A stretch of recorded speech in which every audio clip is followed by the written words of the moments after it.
오늘 저는 여러분과 함께 상처 입은 기억을 치료하라, 이와 같은 제목으로 은혜를 나누고자 합니다.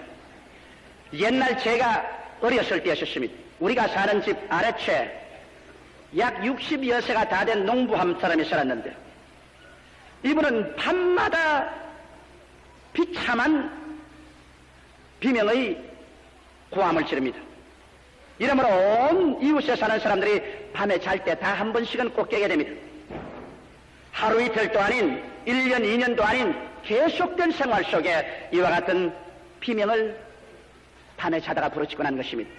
그 노인의 이야기를 들어본 적, 그 노인이 젊은 시절에 불황당에게 잡혀가서 억세게 매를 맞았었어요.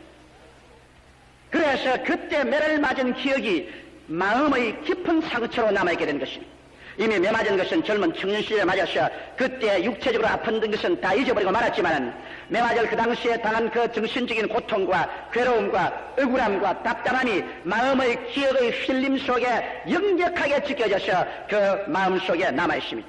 보통 때는 그것이 나타나지 않지만 밤에 잠을 자면 그 기억의 휠림이 다시 돌아와서 그런 꿈속에 그 장면을 꼭 기억하게 되고 그 다음에 비극적인 비명을 부르짖게 되는 것입니다. 아무도 그 기억에 상처 입은 피 맺힌 원한을 풀어줄 수가 없었습니다. 그는 세상을 뜰 때까지 매일 밤마다 비통한 비명을 부르짖는 그러한 생활을 계속했었습니다.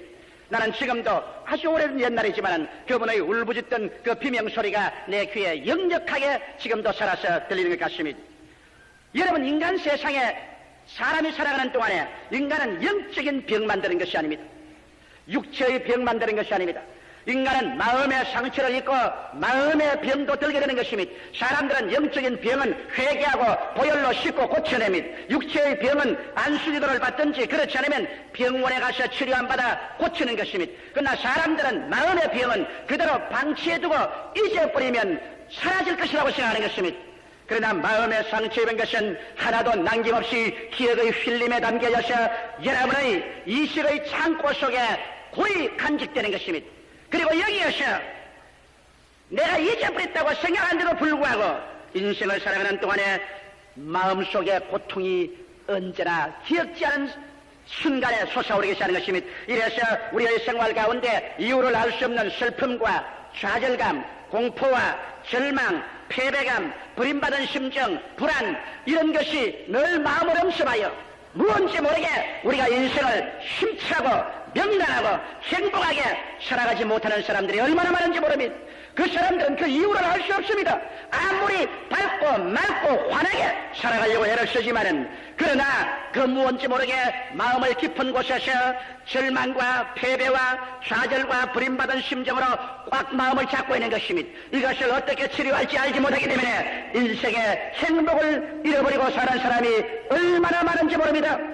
오늘 이 자리에 앉으셔서 저희 설교를 듣고 계신 여러분 중에도 여러분 지나온 과거의 삶 속에서 마음에 상처 입지 아니한 사람은 한 사람도 없을 것입니다. 적은 상처, 큰 상처, 이런 것들이 여러분의 기억의 필름에 담겨서 아직 치료함을 받지 못하고 피투성이가 된 채 그대로 의식의 창고 속에 가두어져 있다는 것을 우리는 알아야만 되는 것입니다. 이를 치료하기 전에는 참으로 우리의 마음속에 믿음, 소망, 사랑을 가질 수가 없다는 것도 우리는 알아야만 할 것인 것입니다. 오늘 저는 이와 같은 사실을 하나님의 위대한 종이었던 베드로의 일생 경험을 통해서 한번 살펴보고자 하는 것입니다. 첫째로 베드로는 그리스도가 돼간 수지자였지만은 그는 그의 마음속에 잊을 수 없는 깊은 상처를 체험한 사람 중에 한 사람인 것입니다. 베드로는 예수님의 수혜자로서 그가 가이사랴 빌립보 지방에서 예수님께서 너희는 나를 누구라 하냐 할 때 제일 처음으로 그가 숨지 않고 말하기를 주는 그리스도시여 살아계신 하나님의 아들이시니이다, 이런 신앙 고백을 했습니다. 예수님이 그 신앙 고백을 받으시고 얼마나 기뻐하셨는지, 바요나 시모나 내가 보겠도다, 이를 내게 알게 한 것은 혈과 육이 아니요 하늘에 계신 내 아버지께서 그렇게 하셨다고 하셨습니다. 이와 같이 그리스도의 수제자로서 그런 사랑을 받았고 그런 12제자 중에 대변자였습니다. 무엇인지 그리스도의 말씀을 받아서 12제자에게 전하고 12제자의 호소도 예수님에게 대표적으로 전하는 자칭 대변자라고 다 공인된 이러한 사람이었던 것입니다. 그러나 예수님께서 지상의 사역을 다 마치시게 되고 이제 세상을 뜨시게 될 때 마지막 다락방에서 최후의 만찬을 할 자리였습니다. 예수님께 당신의 깨어진 몸을 상징하는 떡을 주시고 흘리신 피를 상징하는 포도주를 주시고 난 다음 주께서 말씀하기를 오늘 저녁에 너희들이 다 나를 배반하고 떠나리라고 하십니다. 그때 베드로는 뭐라고 말했습니까? 누가복음 22장 33절로 34절에 제가 말하되 주여 내가 주와 함께 오게도 죽는데도 가기를 준비하였나이다. 가라사대 베드로야 내가 네게 말하노니 오늘 닭 울기 전에 내가 3번 나를 모른다고 부인하리라 하시니라. 그러나 베드로는 절대로 나는 주님을 부인하지 않겠다고 말했습니다. 오게도 같이 가고 죽는데도 주님과 같이 가게 되었습니다. 그들은 최후의 만찬을 마치고 나와서 감람원으로 들어갔습니다. 예수님께서 베드로와 야고보와 요한을 데리고 가서 한 곳에 두시고 돌을 던질 만한 거리에 가셔서 주님이 기도를 하셨습니다. 3번 주님 이마에 땀이 핏방울이 될 때까지 하나님께 간절히 기도하고 나올 때도 베드로와 야고보와 요한은 잠자고 있었습니다. 그때 가룟 유다가 이끄는 로마 군인들과 하속들이 예수님을 잡으러 왔습니다. 예수님을 포위할 때 그때 제자들 중에 한 사람 말했습니다. 주여 저를 치리까. 그러다가 급기야 베드로가 칼을 빼어서 예수님을 잡으려는 말고를 내리치매 말고의 귀가 떨어졌습니다. 주님께서 그 귀를 잡아서 말고의 귀를 다시 붙여 치료해 주시고 난 다음에 이것조차도 참으라. 칼을 쓰는 자는 칼로서 망한다고 말하셨습니다. 원수들이 와서 예수를 잡자 제 아들이 다 도망을 치는데 여기에 감옥에도 같이 가고 죽는데도 같이 가 있다는 베드로는 자기도 제 아들과 함께 결사적으로 그러마 날 살리라고 도망을 쳤습니다. 도망을 치다가 시간이 마음속에 무서운 충격이 왔습니다. 내가 수제자로서 예수님과 감옥에도 같이 가고 죽는데도 같이 가 있던 내가 도망을 치다니. 그는 도망치는 발걸음을 돌이켜서 예수님이 잡혀가는 그 뒤를 따라가셨습니다. 안나스와 가야바의 뜰에 예수님이 잡혀 들어갈 때 그 대문 밖에 서 있었습니다. 요한은 그 집안과 잘 아는 차이라 요한이 나가서 말해서 베드로를 불러들였습니다. 베드로가 뜰 안에 들어가니 예수님은 이미 맞아서 얼굴이 퉁퉁 부으셨습니다. 머리는 산발이 되고 옷은 찢겼습니다. 예수님 서 있는 그 옆에 하속들이 모닥불을 피웠습니다. 숯불이 이글이글 타고 있었습니다. 날씨가 추웠습니다. 모두 다 그곳에 불을 쬐고 있는데 베드로도 그곳에 가서 함께 불을 쬐고 있었습니다. 예수님은 신랄한 거짓의 비난을 받고 또 고소를 받고 주님은 계속 얻어맞고 침뱉음을 받으셨습니다. 바로 그때 한 여종이 나와서 불에 비친 베드로의 얼굴을 자세히 보더니만 너도 예수와 한패라. 너가 저 감람산에 있는 것을 보았다. 그럴 때 베드로는 고개를 번쩍 들고 가슴을 활짝 펴고 그는 의의 없다는 듯이 고개를 설레설레 들면서 여자여 내가 저를 알지 못하노라 부인해버리고 마는 것입니다. 그리고도 베드로는 아직 불을 쬐고 있습니다. 한참 만에 남자들이 와서 자세히 보가는 말이 기필코 너는 예수당이다. 너 말을 보니 갈릴리 말을 쓰지 않느냐. 너 예수와 한패다. 그럴 때 그가 말하기를 이 사람아 나는 아니로라. 그 다음에 또 여자들과 이 하속들이 합쳐서 베드로를 보고서 너는 정말 갈릴리 사람이요 예수와 한 방이라고 말할 때 그런 말하기를 이 사람아 나는 너 하는 말을 알지 못한다고 저주하고 맹세했습니다. 그는 예수님의 제자로서 가장 비참하게 3번 예수님을 부인했습니다. 그러자 예수님께서 온 얼굴이 상처투성이가 되고 온몸이 찢기고 피를 흘리시면서 고개를 들여 베드로를 쳐다보았습니다. 베드로의 눈과 예수님의 눈이 마주치자 베드로의 마음속에 두 날 가진 금같이 예리하게 양심의 가책이 다가왔습니다. 그는 그 길로 대문 밖으로 뛰어나가서 한적한 곳에 가서 엎드려서 통곡을 하며 울었습니다. 마음은 온유로되 육신이 약한 것을 그때 깨달았습니다. 그는 진실로 마음으로는 예수님과 감옥에도 같이 가고 죽는데도 같이 가고 싶었지만 현실에 닿고 보니 도저히 그럴 수 있는 힘이 그에게 없는 것을 깨달았습니다. 거기에서 베드로는 깊은 마음의 상처를 입게 된 것입니다. 그는 자기 스스로 마음속에 배신자로서의 낙인이 찍히고 그리고 자기 스스로의 입에서 한 말도 지킬 수 없는 비인격적인 인간이라는 이 깊은 상처가 그의 마음속에 맺어지게 된 것입니다. 여러분, 베드로가 와서 심히 통곡했다고 성경은 기록하고 있는데, 통곡함으로 말미암아 그가 예수님을 배반한 죄는 용서함을 받았을지 모르겠어도 그 마음에 입은 스스로의 그 깊은 상처는 아무리 통곡을 하고 부러지셔도 그 상처는 나을 수가 없었습니다.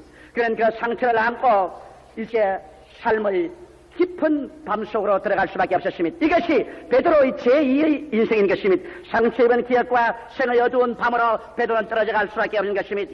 여러분, 비탄에 빠진 사흘이란 베드로에게는 사는 것보다 죽는 것이 더 좋았었습니다. 왜냐하면 예수님은 급기야 십자가에 끌려가서 못 박혀 죽으시고 그는 무덤에 들어가셨습니다.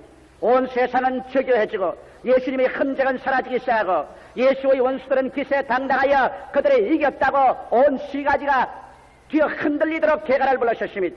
베드로를 위시한 제자들은 모두 다 공포와 불안에 떨면서 숨어 있었을 동안에 그동안에도 베드로의 마음속에 비타는 말로 다 할 수 없고 예수님을 배반한 그 상처 입은 기억 속에서 흐르는 피를 누가 닦아줄 수가 있는 것입니다. 그 다음 사흘 만에 여자들이 무덤에 갔다가 예수님이 없어졌다는 말을 듣고 그는 일어나서 요한과 힘차게 뛰어가서 무덤 속에 들어가 보았었습니다. 실제로 예수님의 시체는 사라지고 텅 빈 무덤밖에 없었습니다. 빈 무덤을 보고 돌아올 때 베드로의 영혼 속에 그 가슴에 텅 빈 심정은 무덤보다 더 깊고 처절하고 절망적이었습니다. 예수님을 배반했을 뿐 아니라 소위 수제자라고 하면서 그 선생의 무덤 속에 시체조차 잃어버리고 오는 그 심정의 고통은 어떻겠습니까? 그 다음에 예수님이 부활하셨습니다. 베드로에게 나타나고 그들이 모인 때에 한 번 나타나고 두 번 나타나셨습니다. 예수님이 나타나도 베드로에게 특별한 말을 하진 않으셨습니다. 예수님께서 확실히 죽은 자 가운데서 부활하신 모습으로 제자들 가운데 나타나셨습니다. 그런데 베드로에게는 이 상처 입은 심정이 더 깊은 상처를 느끼는 것입니다. 예수님이 나타날 때마다 그런 버림받은 감정은 더 깊어진 것입니다. 내가 예수님을 배반하고 난 다음에 뻔뻔스럽게 내가 예수님을 만날 수가 있는가? 이제 난 예수님의 제자라고 부름을 받을 자격조차 없다. 예수님이 나타날 때마다 그 마음속에 버림받은 심정은 더 깊어지고 양심을 부러지는 소리, 예수 배반한 놈, 선생을 배반한 놈, 이와 같은 음성은 더 깊어졌습니다. 나중에 베드로는 견딜 수가 없었어요. 그의 마음속에 결정을 했습니다. 나는 이제는 제자의 자리를 포기한다. 나는 사도가 될 수가 없다. 하루는 제자들 가운데 앉아서 말했습니다. 나는 갈릴리로 돌아가서 고기 잡으러 간다. 나는 옛날에 어부로 돌아간다. 결국에 나는 평범한 한 사람의 무명의 어부에 불과한 운명이다. 그래서 그가 일어서자 다른 여러 제자들도 나도 너도 하고 고기 잡으러 가겠다고 갈릴리로 내려간 것입니다. 그래서 그는 이제 모든 예수 그리스도를 따라간 3년 동안의 희망을 다 악몽으로 돌려버리고 상처 입은 그 마음의 기억을 마음속에 눌러서 잊어버리고 비겁한 자에 대한 슬픔과 학대도 다 잊어버리고 상처 입은 마음속에 흐르는 피와 중병을 앓는 그 심령을 어찌하는지 업으로서 잊어버리려고 작정한 것입니다. 이래서 그런 옛 생업으로 돌아가셨습니다. 옛날에 그가 고기를 잡던 그 배를 다시 끄집어내어 먼지를 털고 어부의 도구를 다시 정비하고 그 물에 먼지를 털고 그래서 그날 저녁에 또다시 옛날처럼 그런 갈릴리 바다에 그물을 던져 고기를 잡으러 들어가게 된 것입니다. 그는 배를 지어서 바다 가운데 들어가서 그물을 던지기 시작했으면만 겉으로는 그물을 던지고 잡아당기나 그 마음속에 상처가 피를 흘리고 있기 때문에 그 마음속에 즐거움이 없었습니다. 기쁨이 없었습니다. 소망도 없었습니다. 희망도 없었습니다. 좌절감과 버림받은 심정과 절망밖에 아무것도 없었습니다. 아무리 그물을 던져도 이것은 형식적으로 그물을 던졌다가 잡아당기지 그물 던지고 고기 잡는데 마음이 집중되지 않았습니다. 오늘 이와 같은 심정을 가진 사람이 수없이 많이 있습니다. 과거에 상처 입은 것, 마음에 그 피비린내 나는 그 고통, 이런 것을 다 기억 속에 눌러버리고 잊어버렸다고 생각하지만은 그곳에서 일어나는 병적인 증상들이 오늘날의 심정의 고통과 괴로움을 가지고 와서 무엇을 해도 마음이 잡히지 아니하고 즐겁지 아니하고 행복하지 아니하고 언제나 구름 찌푸린 하늘 아래 사는 같은 그런 심정을 가진 사람들이 얼마나 많은지 모릅니다. 베드로는 상처 입은 기억과 이 기억을 통해서 삶의 밤을 지나가고 있었습니다. 아무도 베드로를 고쳐줄 수 없었습니다. 외면적으로 볼 때 베드로는 역시 건장한 어부였었습니다. 그런 외면적으로 볼 때 육체에 병든 것이 없었습니다. 그러나 베드로의 인격은 옛날에 갈릴리를 떠날 때와 지금과는 천냥지차로 달라져 버리고 말한 것입니다. 옛날에는 그렇게 쾌활하던 사람이 이제는 쾌활하지 않습니다. 옛날에 그렇게 활발한 사람이 이제는 활발하지 않습니다. 잘 웃던 사람이 웃지 않습니다. 명랑하던 사람이 침울하게 짝이 없습니다. 옛날에 그렇게 적극적인 사람이 이제는 부정적이고 그리고 퇴폐적입니다. 무엇이 베드로를 그렇게 만들었을까요? 누가 베드로를 건져줄 수 있을까요? 깊이 마음속에 상처 입었습니다. 이 상처는 시간이 이미 지나갔습니다. 상처 입은 자리도 예루살렘이었고 갈릴리는 아닙니다. 그러나 그 마음속에 기억의 필림 속에 치료 안 받지 못하고 피를 흘리면서 그대로 방치해놓은 그 기억, 여기에서 피가 흐르고 있는 것입니다. 그러면 이제 세 번째 단계로 기억의 치료하는 장면을 우리 한번 바라보십시오. 새벽녘이 다 되었습니다. 밤새도록 그물을 던져도 마음에 없는 그물 던져서 고기 잡는 사람이 누가 있습니까? 고기가 한 마리도 안 잡혔습니다. 새벽 안개가 갈릴리의 호수 근처를 꽉 깔렸습니다. 그런데 저 호숫가에서 누가 한 사람 고함을 칩니다. 여봐라! 너희에게 고기가 있느냐? 그들은 이구동성으로 대답했습니다. 한 마리도 잡지 못했습니다. 배 오른편에 그물을 던지라 고기를 잡을 수 있을 것이다. 반사적으로 그 말을 듣고 그들은 배 오른편에 그물을 던져서 그물을 잡았던 것입니다. 얼마나 고기가 많이 애워졌던지 그물을 그냥 잡아 당겨서 그대로 고기를 배에 담을 수가 없습니다. 그러자 요한이 순식간에 말했습니다. 주님이시다. 베드로가 그 말을 듣자마자 그의 마음속에 상처 입은 기억이 또다시 활짝 피어올랐습니다. 그는 그대로 고기를 끌고서 예수님 앞에 나갈 수 없었습니다. 웃옷을 덮어있자마자 그대로 물속에 뛰어들어가셨습니다.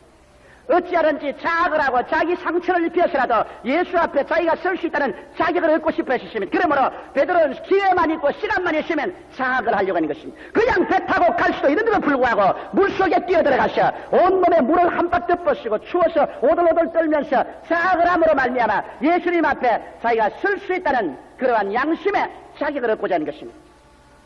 그래서 제 아들이 예수님 앞에 오니까 예수님께서 숯불을 활활활 피워놨었습니다. 거기에 생선도 있고 떡도 있었습니다. 베드로가 예수님 앞에 오자 예수님께서 베드로를 치료하기로 작정한 것입니다. 베드로야, 가서 이제 막 잡은 고기를 가져오너라. 베드로가 뛰어가서 그 고기를 가져오면서 예수님이 내게 아직 관심을 가지고 있는구나 하는 것을 깨달았습니다. 그 고기를 숯불에 얹어놓고 난 다음에 예수님이 구운 고기와 떡을 나누어 주시는데 베드로가 그 떡을 받고서 그 숯불을 볼 때 그의 마음은 순식간에 안나스와 가야바의 뜰로 돌아간 것입니다. 그날 저녁에도 지금과 똑같은 숯불을 피워놓으셨습니다. 그날 저녁에도 모든 하속들과 원수들이 그 숯불에 불을 쬐고 있었고 그날 저녁에도 베드로도 그 사이에 끼어서 불을 쬐고 있었습니다. 예수님께서 왜 구태여 숯불을 피워놓았을까요? 예수님은 베드로의 기억을 통해서 잊어버린 옛날의 기억을 소상스럽게 현재도로 살려놓으려고 하신 것입니다. 베드로는 그 숯불을 바라보고 그런 먹는 것을 잊어버리고 말한 것입니다. 그 숯불을 바라보자마자 기억의 필름은 다시 돌아가서 그런 안나스와 가야바의 뜰에 있는 자기를 발견했었습니다. 자기 앞에 온몸에 피투성이가 되어 쓰이는 예수 그리스도를 그는 다시 기억했었습니다. 그는 상처 입은 그 마음이 옛날 그대로 다 펼쳐졌습니다. 그는 그 상처 앞에서 몸둘 바를 모릅니다. 그는 몸부서리쳤습니다. 그는 고통스럽고 괴로워서 얼굴이 완전히 이절어졌습니다. 예수님께서는 그 숯불 앞에서 베드로의 얼굴이 완전히 이절어지고 베드로의 마음이 그 옛날의 장면 속으로 하나도 남김없이 분명하게 재현하도록 기다린 것입니다.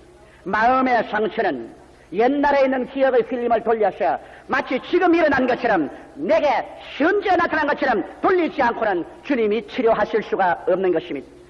그러므로 주님께서는 기억을 돌려서 옛날 일을 지금 마치 일어난 것처럼 다시 베드로에게 마음의 기억에 재현시키는 것입니다. 그래서 베드로는 그 숯불 앞에 서서 그는 몸서리치고 있었습니다. 그의 온 전신은 절망의 나락 속으로 떨어지는 것 같았습니다. 그럴 때 갑자기 예수님께서 말씀을 하기 시작한 것입니다. 그는 그 기억 속에서 꿈꾸듯이 예수님을 쳐다봤습니다. 예수님께서 하신 말씀이 베드로야, 이 모든 사람들보다도 너가 나를 더 사랑하느냐? 그는 얼마 전에 그 숯불 앞에서 예수님을 모른다고 부인했는데, 여기서 예수님은 묻습니다.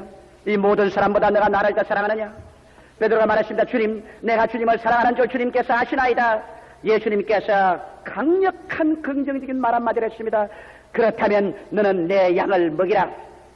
잠시 후에 예수님께 또 말했습니다. 베드로야, 정말 너가 나를 사랑하느냐? 베드로가 말했습니다. 내가 주님을 사랑하는 줄 주께서 아시나이다. 주님께서 다시 강력한 긍정적인 말을 하셨습니다. 내 양을 치라. 잠시 후에 예수님께서 또 말했습니다. 베드로야, 정말 내가 이 모든 사람들보다 나를 사랑하느냐? 그만 베드로의 마음속에 겁이 덜컥 나셨습니다. 주여, 내가 주를 사랑하는 줄 주께서 아시나이다. 뭐냐? 그렇다면 내 양을 먹이라. 내가 젊어서는 내 마음대로 왔다 갔다 하지만은 나이를 많이 먹으면 다른 사람들이 너의 옷을 입히고 네가 원하지 않는 곳으로 가게 할 것이다. 그러나 너는 일어나서 나를 따르라. 이 장면에서 예수님께서는 베드로가 과거에 예수님을 3번 부인한 대로 주님은 3번 베드로가 예수님을 사랑한다고 긍정적인 말을 하게 하시고, 그 다음 예수님이 3번 또다시 내가 너를 버리지 않고 사랑한다는 긍정적인 말씀을 주신 것입니다. 이를 통해서 베드로의 상처 입어 피투성이가 된 그 기억이 예수님 앞에서 치료를 받기 시작한 것입니다. 그가 한 번 주를 사랑한다고 말하고, 2번 사랑한다고 말하고, 3번 사랑한다고 말했을 때, 또 예수님께서 한 번 인정해 주시고, 2번 인정해 주시고, 3번 인정해 주실 때 그 기억의 상처 입은 모든 것은 깨끗이 고침을 받고 흐르는 피는 씻혀지고 아무런 것은 아물어버리고 기억은 고침을 받은 것입니다. 그리고 난 다음 주님께서 너는 일어나서 나를 따르라고 할 때 일어나서 베드로를 쫓는 그 발걸음은 또다시 생기가 넘치고 소망이 넘치고 신념이 꽉 들어찼으며 사랑이 불꽃같이 일어나며 새사람 베드로가 되어서 예수님을 따르기 시작한 것입니다. 예수님은 상처 입은 베드로의 마음을 치료하여 주신 것입니다. 인생을 살아오는 동안 마음의 상처 입은 과거가 없는 사람이 있을까요? 그 마음을 치료하지 않은 채로 기억의 필름 속에 담아 이식의 창고 속에 밀어놓고 여러분 하루하루를 살아가고 있지 않은지요? 바로 그것 때문에 현재 여러분의 가정생활에, 여러분의 사업에, 여러분의 친구와의 교제에 도저히 상상할 수 없는 부정적인 그림자가 언제나 비치고 있는 것입니다. 오늘 여러분, 우린 베드로와 같이 예수님 앞에서 우리의 상처 입은 마음에 치료를 받을 수가 있는 것입니다. 어떻게 치료할까요? 먼저 여러분의 과거에 잊을 수 없는 상처 입은 심정이 있으면 주님 앞에서 그 기억을 되살려내야 하는 것입니다. 그것이 여러분의 어린아이 때인지도 모릅니다. 여러분의 소년 시절 혹은 청년 시절일지도 모릅니다. 그러나 여러분의 기억의 필름에 담아 이식 속에 파묻어 놓은 것을 오늘 주님 앞에서 베드로가 그 과거를 현실로 돌이켜 생각한 것처럼 역력하게 주님 앞에서 그것을 다시 기억에 되살려 놓아야 하는 것입니다. 옛날에 안나스와 가야바의 뜰에 숯불이 피어있듯이 예수님께서 베드로의 앞에 숯불을 피워놓고 그 앞에서 베드로의 기억이 옛날로 돌아가서 옛날을 현실처럼 바라보게 만들어진 것입니다. 여러분 고요하고 잠잠한 시간에 주님 앞에 앉아서 옛날에 피 흘리고 상처 입은 그 마음 그대로를 주님 앞에 펼쳐야 하는 것입니다. 여러분 어린 소년 시절이면 소년 소녀로 돌아가십시오. 그 기억을 그대로 예수에게 펼쳐놓으십시오. 청년 시절이면 청년, 장년 시절이면 장년 시절에 상처 입은 것을 기억 속에서 현실로 예수님 앞에 그대로 회상하십시오. 아픈 그대로, 통곡스러운 그대로, 눈물 흘린 그대로, 고통스러운 그대로를 재현시키십시오. 그리고 난 다음 그 현장에 예수 그리스도를 초청하십시오. 예수님 밖에는 그것을 치료할 수 없습니다. 여러분의 현실로 기억해낸 그 기억의 장면 속에 여러분은 주님을 초청하십시오. 사랑하시는 예수님, 주님 보시다시피 나는 이렇게 피 흘린 상처 입은 기억을 가지고 있습니다. 나는 이를 치료하지 못하고 이식 속에 파묻어 놓았었습니다.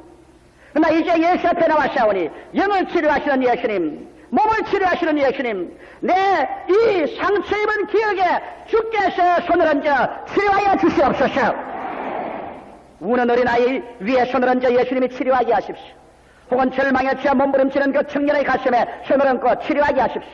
낭패와 실망을 당하여 이제는 모든 것이 끝장났다고 통곡하는 그 사람들을 위해 주님이 손을 얹고 치료하게 하십시오. 여러분께서 주께 기도하면 그날 티베리아의 바닷가에서 베드로가 옛날을 회상할 때 그 자리에서 주님께서 세 번 베드로를 다시 사랑한다는 것을 확정해 주신 것처럼 오늘 또 이 시간에 여러분께서 그 상처 입은 그 옛날의 기억 속에 예수님을 모셔드려서 주여 나는 주님을 사랑합니다. 나는 주님의 자녀입니다. 이 상처를 주 앞에 내놓습니다. 주께서 이 상처를 치료하여 주시옵소서 할 때 주님은 한 번, 두 번, 세 번이 아니라 그 상처가 치료받을 때까지 내가 너를 사랑한다. 내가 너와 같이 있다. 내가 너를 고쳐준다는 확증을 여러분에게 주실 것입니다. 이렇게 해서 상처 입은 기억을 주님 앞에 펼쳐놓고 주님을 그 기억 속에 초청해 들어가셔 주에게 치료함을 부탁하고 주께서 치료해 주실 때 여러분은 그 다음 일어나 주님의 그 사랑에 감사와 찬미의 제사를 드려야만 되는 것입니다. 예수님께서는 치료받아 일어난 사람을 보고는 말합니다. 너는 나를 이제 따르라. 이제는 염려와 근심과 불안과 초조와 절망과 버림받은 심정을 다 버리고 일어나 나를 따르라. 여러분께서는 이제 그때부터 모든 불안, 공포, 절망을 다 벗어버리고 일어나셔 예수님을 따르면서 여러분은 주님께 감사와 찬양과 영광을 돌리며 따라야 될 것인 것입니다. 이를 통해서 우리 주님께서는 여러분의 영의 죄, 상처 입은 영을 고쳐서 영생을 주어서 온전하게 만들 뿐 아니라 여러분의 상처 입은 몸을 치료하여 주셔서 주님께서 여러 가지 병을 고쳐 건강한 육체를 줄 뿐 아니라 그보다 대단히 중요한 여러분의 마음에 상처 입은 병을 주께서 옛날부터 오늘까지 낱낱이 깨끗하게 치료해 주심으로 말미암아 여러분의 마음이 밝고 맑고 환하고 믿음, 소망, 사랑에 충만해서 행복과 긍정적인 삶의 자세를 가지고 유유히 살아갈 수 있도록 주님께서 만들어주기를 원하고 있는 것입니다. 오늘 수없이 많은 사람들이 돈도 있습니다. 지위도 있습니다. 혹은 명예도 있습니다. 건강도 가지고 있습니다. 그럼에도 불구하고 끊임없이 마음속에 슬픔과 절망이 솟구쳐 올라오는 사람이 있습니다. 이 사람은 오늘 예수를 그 기억의 필름 속으로 초청해 드려야만 할 것인 것입니다. 그리고 예수님을 치료하는 위대한 능력으로 말미암아 영혼이 잘 뛰어야 됩니다. 마음이 잘 뛰어야 됩니다. 범사가 잘 뛰어야 되는 것입니다. 그래서 새 사람이 되어 베드로처럼 어두운 밤을 박차고 일어나셔 그리스도를 따르는 것처럼 여러분의 내일은 오늘보다 더 밝고 맑고 환하고 승리로 충만한 삶을 살아가야 할 것입니다.